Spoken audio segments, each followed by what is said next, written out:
જ છું અને સરકારી કર્મચારીઓ માટે માત્ર જાહેર રજા છું. આજના દિવસે કબાટમાં ગઈ સાલનો ગોઠવી દીધેલ હશે ત્યારથી રાષ્ટ્રધ્વજ શોધવામાં આવે છે અને કદાચ રાષ્ટ્રગીતના શબ્દો ભૂલી ગયા હોય તો આબરૂ ન જાય તે માટે ઘણી જગ્યાએ માત્ર મારી ટ્યુન જ વગાડવામાં આવે છે અને એમાં પણ ઘણાના મોબાઈલ રણકતા હોય છે.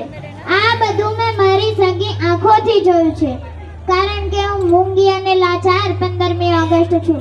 ગમે ત્યારે આંદોલન કરવા તૈયાર રહેનાર વેપારીઓ છેલ્લા કેટલાક સમયથી 30 મિનિટ દુકાનો બંધ રાખીને મારા માટે રેલી કે ધ્વજવંદન માટે આવ્યા હોય એવું મેં જોયું નથી કારણ કે હું સમજદાર અને ઉદાર 15મી ઓગસ્ટ છું. 15મી ઓગસ્ટ તરીકે મને મૂંઝારો થાય છે આ લાલ કિલ્લાની આ લાલ દિવાલો જોઈને. આ લાલ રંગમાં મને ભગતસિંહ અને ચંદ્રશેખર આઝાદની આંખોનો લાલ રંગ સાંભળે છે ને હું એક ધબકારો ચૂકી જાઉં છું. આ શસ્ત્ર પ્લેશન જોઈ અને મારા માટે પોતાના માથે કફન બાંધીને શસ્ત્રો હાથમાં લઈને એ લડેલા મારા પ્યારા સંતાનો યાદ આવે છે. મારું ચાલે